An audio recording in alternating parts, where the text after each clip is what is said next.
If you have followed our YouTube channel, you will likely know that in late spring 2024, we first sailed with the MSC Cruise line.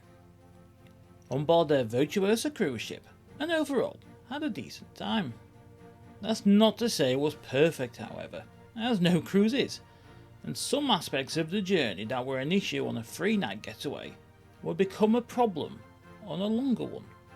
Our journey was just a mini cruise, however, and that has left both me and my wife wondering throughout if we would like sailing with the line for a full-length cruise, and ultimately, would we sail with MSC Cruises again? Now that I've had some time to really think about and get over that Regency bias that makes you want to jump on the next ship sailing after a good trip, I'm still not really any closer to answering that question. So once again, in another cathartic experience, I will take a look at the key aspects of cruising, including the pre-cruise experience, the check-in process, the entertainment on offer, the onboard experience overall, the food and drink offered by the line, the itineraries MSC have, and the value that they offer, and give you our thoughts about sailing with MSC for the first time, and our thoughts on each of those aspects with regards to cruising with the line in the future, and also on a full-length itinerary.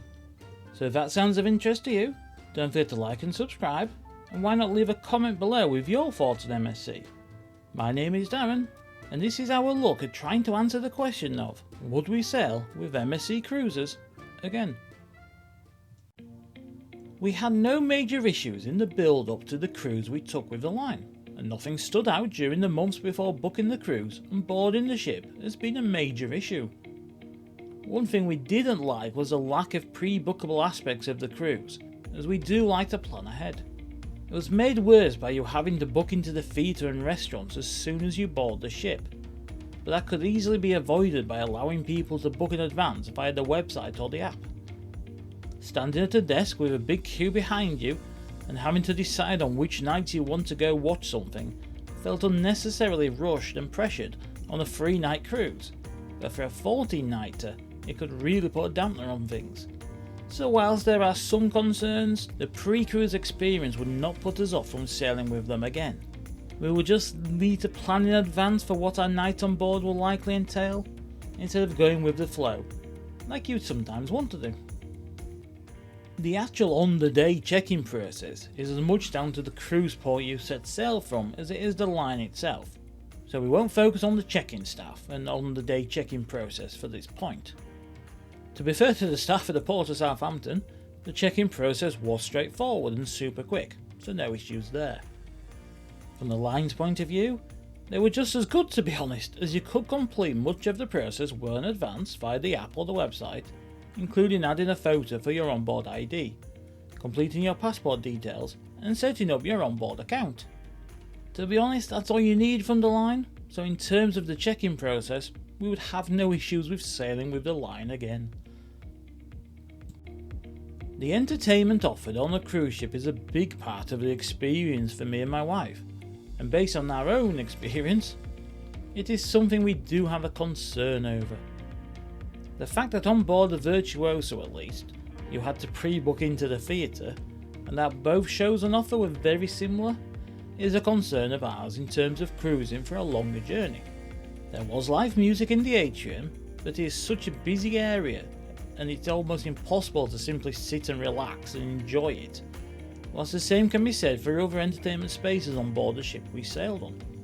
A lot of that, in our opinion, was down to the lack of seating space on the ship, where if you wanted a seat, you had to head into an entertainment venue or bar, no matter if you're interested in the entertainment on offer or not. That does seem to be an ongoing issue with the line, as does their move to pay extra entertainment, with most of the performances and even some stage shows now coming at an extra cost.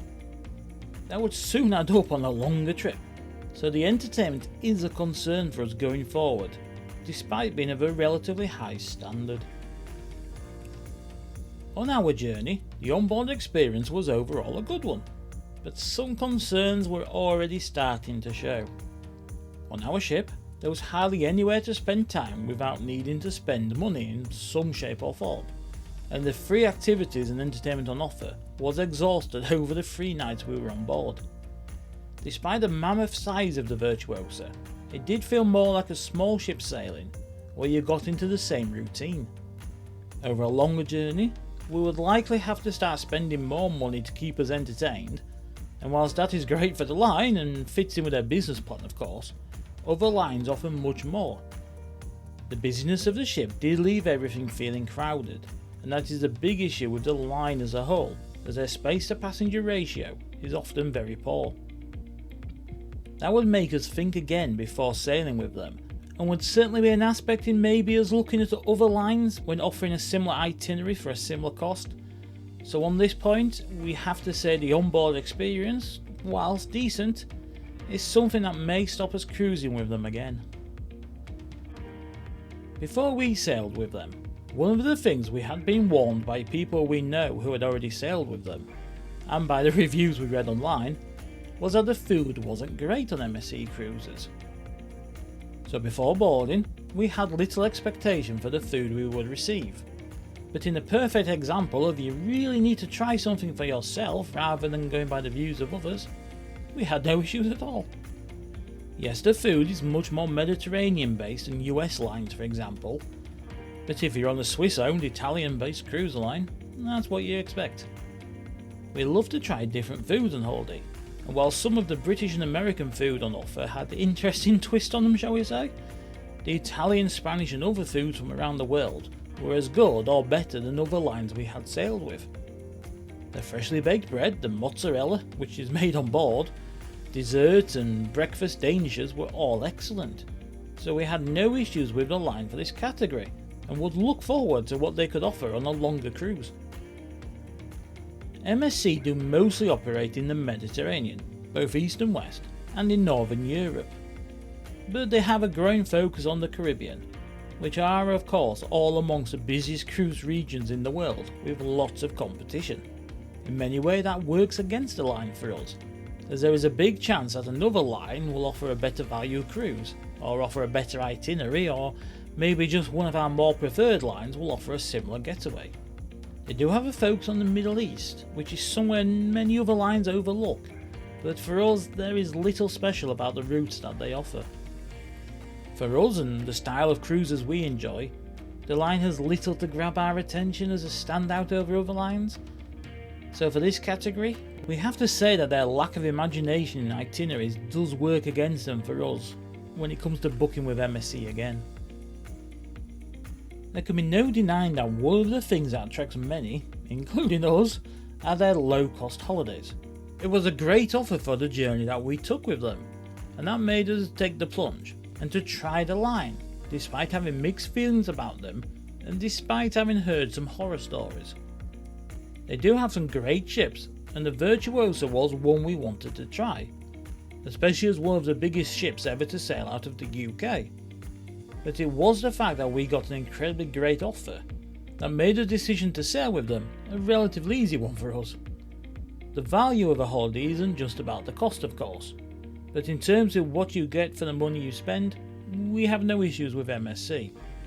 Decent food, professional entertainment, quality cabins, a modern ship, and a well organised journey, and all for a really low cost. We can only have positive thoughts on the lines in terms of the value. So overall, you have to say we would sail with the line again. But with 4 of these categories showing we'd be happy to sail with again, but 3 showing that we do have concerns, it's no surprise we were unsure before writing this list, as in truth, I still am, and I still have some concerns. Would we sail with MSC again? Probably, but in truth, they're not our first choice. So all that remains to be said is thank you so much for watching. We hope you enjoyed our attempt at answering would we sail with the MSC Cruise Line again, and see you next time.